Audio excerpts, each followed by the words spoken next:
కారం వేస్తుంది, 2 స్పూన్లు కారం, 1 చెంచా ఉప్పు తగ్గినంత వేసుకోండి.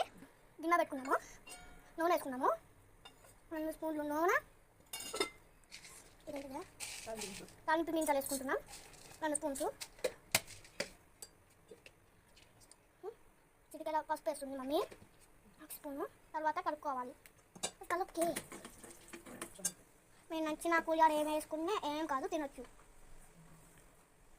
ఇప్పుడు చేసిన తాలింపు ఇందులో వేసేసినాం చూడండి. ఇప్పుడు అయితే మమ్మీ కలిపేస్తుంది చేత్తో,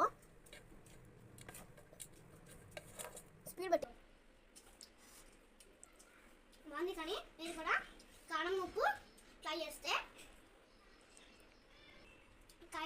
కారం రైస్ నచ్చితే లైక్ చేయండి, షేర్ చేయండి, అలాగే సబ్స్క్రైబ్ కూడా చేయండి. Thank you.